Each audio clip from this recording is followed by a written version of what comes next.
Now I'm going to be talking about the clean energy package and the implications for the energy community. I am Tibor Schaffhauser, climate policy advisor at the energy community, and I'm really happy that so many people could join me today, even though our circumstances that we are facing now. As you see, the Secretariat is already back in the office. We are already working from our normal headquarters in Vienna.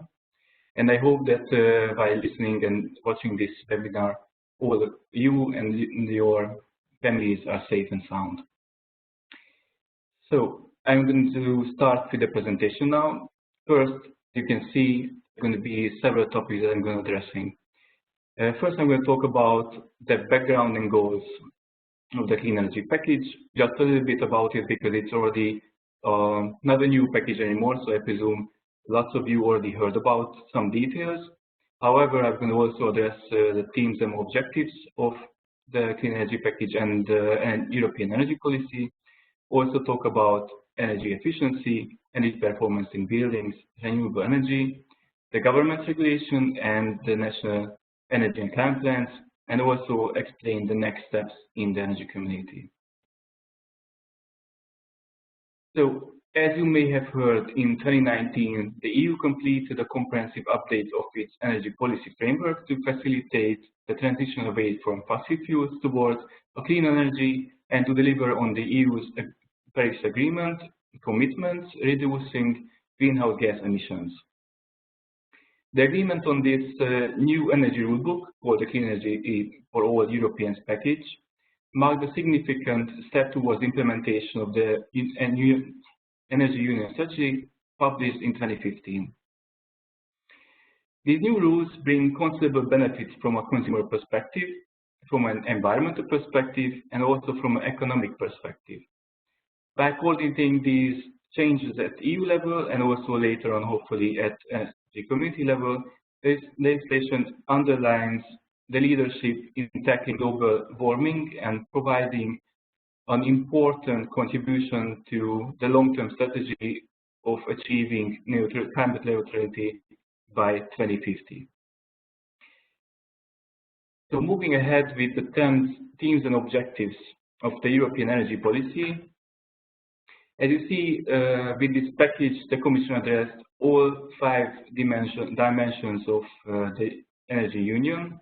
The first one being energy security, the second, the internal energy market, then energy efficiency, then decarbonization of the economy, and of course, research, innovation, and competitiveness.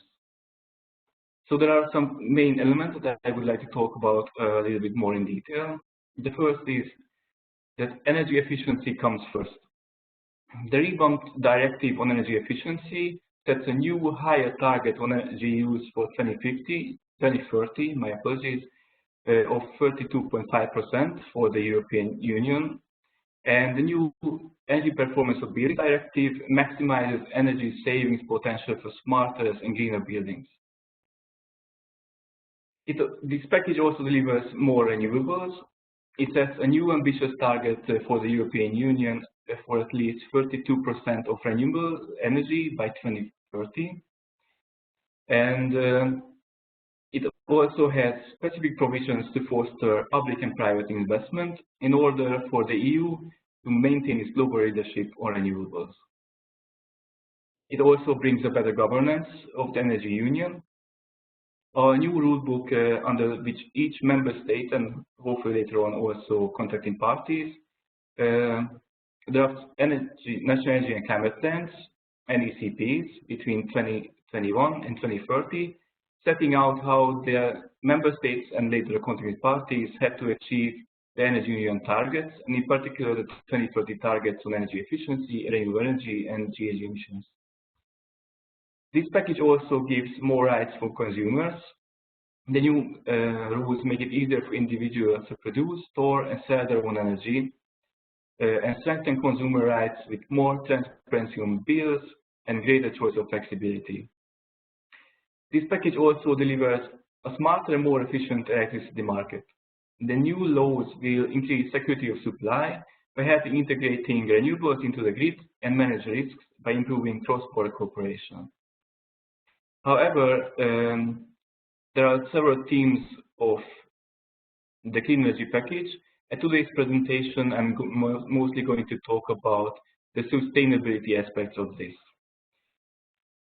So, not dwelling more on this, I would like to come to the next part. This is the Energy Efficiency Directive. As mentioned before, putting energy efficiency first is a key objective in the package, as energy savings are the easiest ways of saving money for consumers and also reducing greenhouse gas emissions in the meantime.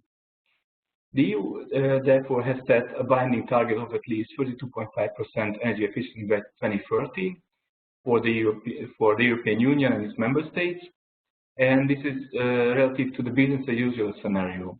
So that's the baseline here. By amending the Directive on Energy Efficiency, this has been in place in the European Union since December 2018. However, it's not in place yet in the energy community. So I would like to talk a little bit about some main changes that will come with this amended directive. First, I'm going to talk about energy efficiency energy savings obligations. This is Article 7, 7A, 7B, and Annex 5. This means an extended obligations beyond 2020. So the new obligations mean new savings of 0.8% each year from 1st of January 2021 until the end of 2030 for European member states. And the calculation baseline for these savings is final energy consumption.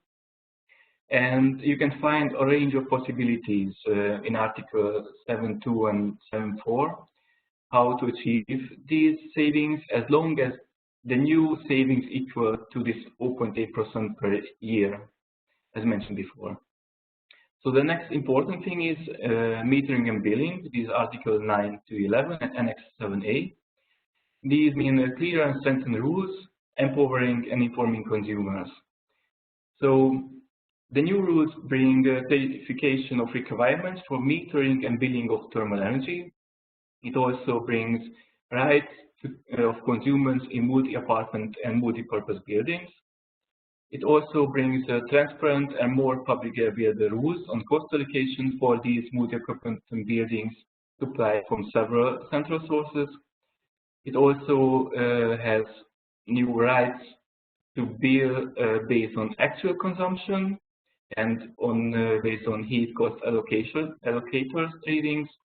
And it also brings that remote reading becomes a new standard in the European Union and later on, hopefully, in the energy community.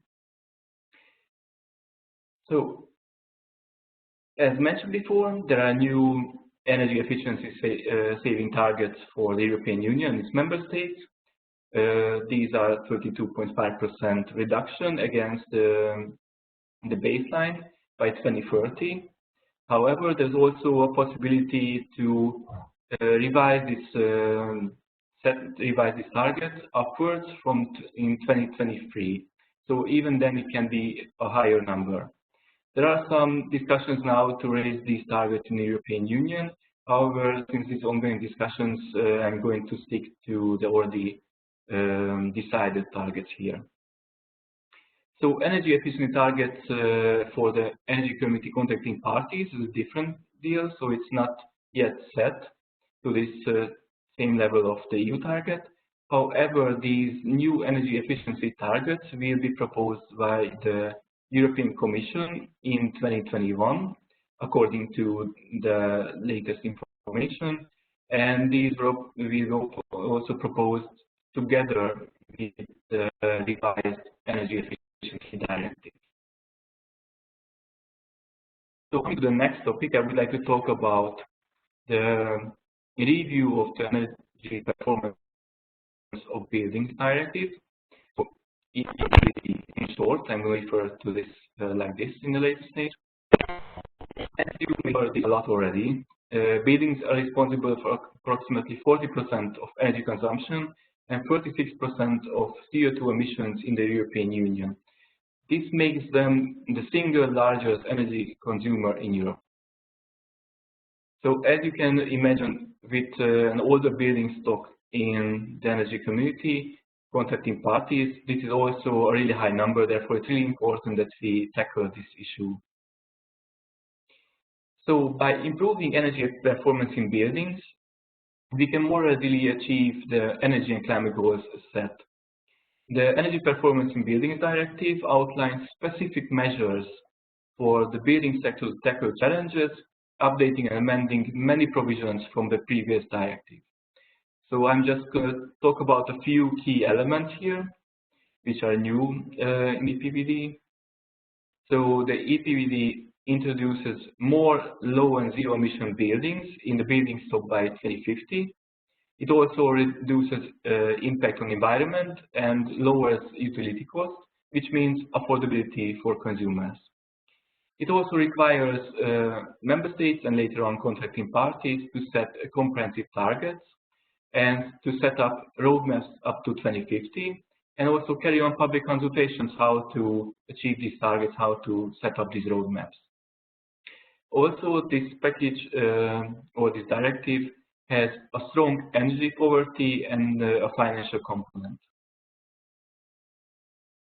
So the new EPBD also supports the use of smart technologies, and this means self-regulating devices. This has a positive effect on consumption patterns, which reduces the impact on grid on the peak hours. So it's a win-win for both producers and consumers of energy. It also brings additional requirements of the installation of self-regulating devices. So the EPBD also rolls out new support for infrastructure of e-mobility. It sets out some minimal number of charging points. It simplifies deployment of charging points. It addresses some regulatory, some permitting and approval procedures. It also has a minimum number, how many charging points per building you have to set per parking place, and so on and so forth. And it also has some targeted exemptions which helps the deployment of this infrastructure.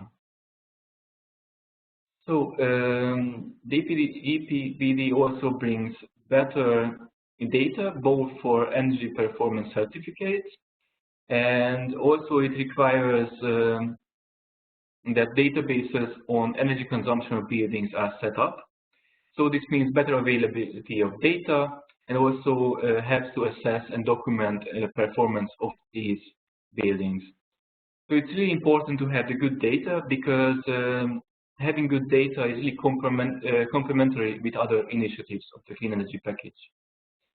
And also coming to the probably the most important and significant part of the EPBD, it mobilizes public and private investment and financing, which is really important because there's a lot of financing needs in the energy community. There was a 2014 study published by the energy community which assessed how much it would cost to include to transpose the energy performance of buildings directive in the energy contracting parties. However, since the 2014 study, it only has 8 contracting parties, so Georgia is not yet included. But in that study, you can see that there's a huge need for investment. So therefore, we really hope that the energy performance of buildings directive will help to deliver on this financing. So coming to the next topic, I'm going to talk about renewables a little bit.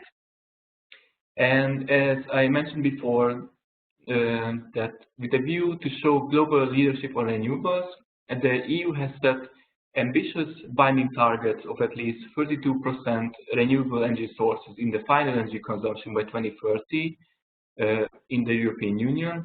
And similarly to the energy efficiency, here is also a possibility to revise the targets upwards in 2023. So these targets are also only for the European Union now, so the new targets for the Energy Committee has not yet been set. So the EU target was established in the recast Renewable Energy Directive, which entered into force in the European Union in December 2018. Renewable energy targets and policies and measures will be addressed in the decarbonization of the economy dimension of the NECPs. I'm going to talk about this part of the National Energy and Climate Plans and NECPs in a later stage. Now, talking a little bit more about the directive and some new implications. The RECAS directive has introduced some concepts which are totally new. These concepts are, for example, the renewable self-consumers, which means that the RECAS directive provides a legal basis to the final customer to generate renewable energy for their own consumption, store it, and sell the excess production of renewable electricity if needed. It also introduces renewable energy communities, a little wordplay here, which means that with this new concept, renewable energy communities will be more and more active, and storage will play an important role here. Talking about storage, the Energy Community Secretariat will organize a special panel on storage in the coming weeks. So please have a check on our homepage. You can see all the upcoming events, and also you can see when this event will take place. So the RECAS directive also brings new and reformulated sustainability and greenhouse gas emission savings criteria for biofuels, bioliquids, and biomass fuels as well. So this will be also important for a later stage. And also in the regard of self-consumption, we in the Secretariat are updating our policy guidelines on grid integration of consumers, since this was published in 2018, before the new Renewable Energy Directive was approved in the European Union. This new guidelines also an upcoming project, so please keep tuned, and we will keep you updated on this. So talking a little bit more on the renewable energy, the directive is still not transposed into the Energy Community acquis. So until now, the contracting parties of the Energy Committee are harmonizing their national legislation with the previous directive. However, this whole new directive will bring a reform of support schemes for electricity from renewable sources to the contracting parties, which means they should move from administratively set feed-in tariffs to market-based auctions. And what this means that this will assure transparency and fairness of the process. Auctions should guarantee the right level of support for renewable energy, and with this we can avoid overcompensation of investors, while at the same time consumers should benefit from lower prices because of the auctions. As mentioned before, for the energy efficiency, also here renewable energy targets for 2030 for the energy community contracting parties and for the energy community will be tabled for adoption by the European Commission, hopefully or according to the plans in 2021, together also with the RECAS directive, and as presented at the last Minister Council of the Energy Committee in December 2019. So coming to the governance regulation, which is really a cornerstone of the whole clean energy package. The regulation on the governance of the Energy Union and Climate Action is the full name of the governance regulation, is in force in the European Union since December 2018, as some of the other parts of this regulation. And for the energy currently contracted parties, the regulation, together with the greenhouse gas emission reduction targets, will be tabled for adoption by the European Commission in 2021, just as renewable energy targets and also energy efficiency targets. So talking a little bit more about the governance regulation. The regulation emphasizes the importance of meeting the international energy and climate targets and sets out how member states and contracting parties and the Commission and also the Secretariat should work together, and how individual member states and contracting parties should cooperate to achieve the energy union's goals. It also takes into account the fact that different member states and different contracting parties can contribute to the energy union in different ways. There are some goals of the regulation that I would like to talk about a little bit more. So to implement policies and measures which ensure that the objectives of the energy union, in particular the 2030 energy and climate targets and the long-term EU greenhouse gas commitments, are consistent with the Paris Agreement. So this is also one of the cornerstones and most biggest aims of the governance regulation. So another goal is to stimulate cooperation between the contracting parties and the member states themselves. This is there to achieve the objectives and targets of the energy union as well. The governance regulation is also there to promote long-term certainty and predictability for investors across the European Union, also across the energy community, which has to foster jobs, growth, and also social cohesion. The governance regulation also reduces administrative burdens in line with the principle of better regulation. And this was done by integrating and streamlining most of the current energy and climate planning requirements, which means that energy community contracting parties starting from 2021 not have to submit new national energy efficiency action plans and national renewable energy action plans anymore, because these will be all integrated in the national energy and climate plans starting from 2021. And we'll talk about this a little bit more in the next slide. So it's also important for the governance regulation that it ensures consistent reporting by the European Union, the European Union member states, and also energy community contracting parties under the United Nations Framework Convention on Climate Change, and also under its Paris Agreement. And it replaces the existing monitoring and reporting system from 2021 onwards. So as I mentioned before, I'm going to talk about a little bit more about the national energy and climate plans. So each member state and also each contracting party is required to establish their integrated national energy and climate plans, NECPs in short, which are valid between 2021 and 2030. And these plans should also have a long-term view up to 2050.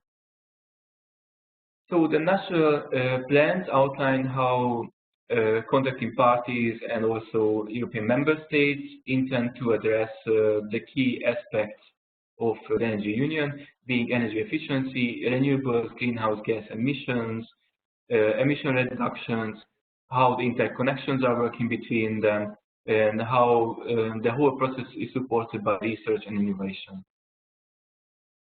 So in line with these requirements, the energy community contracting parties adopted a recommendation. You can see the number right here. These supplemented also by policy guidelines. This recommendation and policy guidelines draws up the time frame how the contracting parties have to set up also their own national energy and climate plans,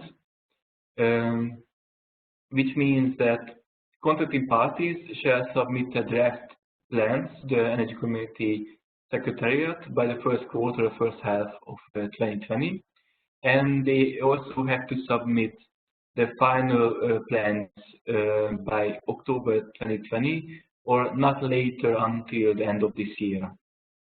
When they submit the draft plans, then they will receive guidance and support from the Secretariat on how to work and how to improve their draft plans This is the same procedure that happened in the European Union, the same methods. The European Union member states also submitted the draft plans to the European Commission, which assessed them, gave the recommendations, and then the member states had to submit their final plans according with these recommendations. So with the same process here in the energy community as well, just the timeline is a little bit different. So when these plans are submitted, then the Secretariat will assess their progress and also assess the progress reports which the contracting parties will submit to the Secretariat every 2 years. And by assessing these progress reports, the Secretariat will also monitor the progress at the national level and also at the energy community level towards the target, and also monitors how the contracting parties are implementing the policies and measures set out in the National Energy Climate Plans. So talking a little bit about the process and how it's ongoing, as I mentioned before, contracting parties shall submit their drafts in the first quarter or first half of 2020. So all of the contracting parties have already started with the work. They all have set up their technical working groups already in their national governments, which should include national governments, also other stakeholders from civil society, business, and so on and so forth. And most of the contracting parties have already started with the data gathering, the policy and actor mapping, which are really important to have the proper baseline and data sets for the planning purposes of the plans. And also, some contracting parties have started with a regular meeting of the technical working group based on this data to see which are the policies and measures to include, which are the scenarios that they should follow, which are the scenarios that are relevant for them, and so on and so forth. And also there are some contracting parties who are already started drafting their national energy and climate plans. The Secretariat also received some drafts already and is really close cooperation with the contracting parties. We also participate in several national working group meetings. Previously, of course, in person, now via web-based platforms to support the whole process of setting up these national energy climate plans. I would like to also mention here that the Energy Committee Secretary is not the only actor here. There's a lot of international support coming in to the contracting parties to set up these national energy climate plans.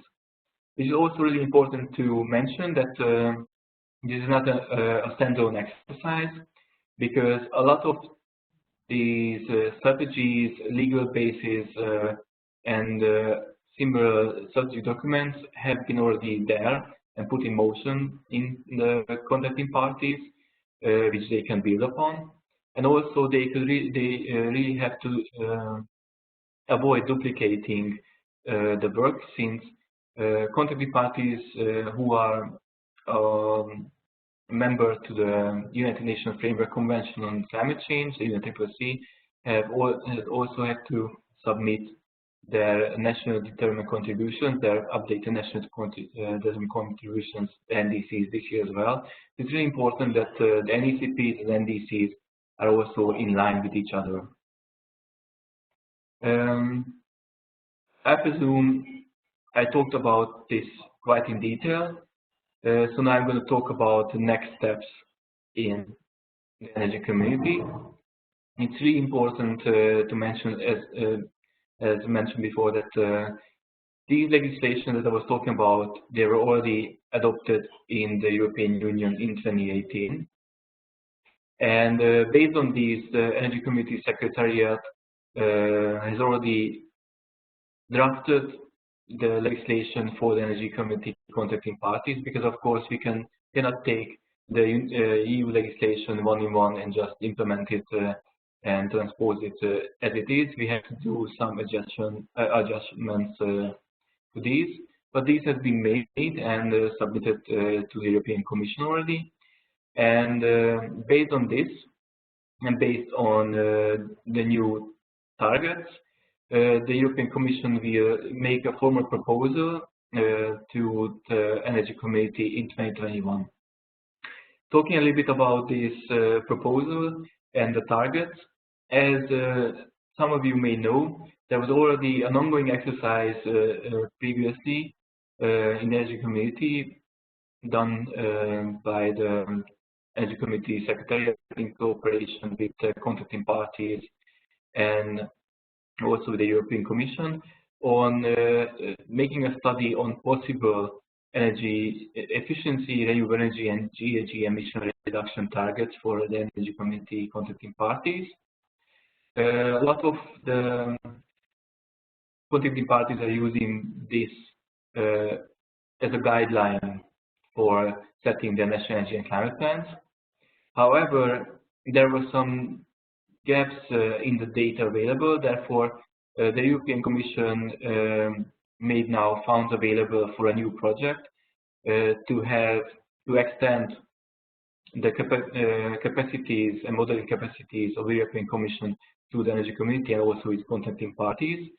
The call for tenders has been already put up to the European Commission's website, and hopefully the whole process can start in June, and we will have new targets for the contracting parties tabled for adoption as mentioned by 2021. Once these are tabled, then the Energy Committee Ministry Council adopts the legislation and the targets in 2021. Then the contracting parties have to transpose and implement the legislation and update it and their NECPs. Once this is done, the Energy Committee Secretariat supports also the implementation of the NECPs and also the legislation, and also helps the implementation and also monitors the progress. So I'm already a little bit over time, but hopefully you received most of the information that we're looking at the sustainability aspects of the clean energy package. And if you would have any more questions, you can see our social media handles, also my email here at the screen, so please do not hesitate to contact us. So thank you very much for your attention, and I wish you good health and hopefully a good recovery from the whole COVID-19 crisis. So thank you again for your attention.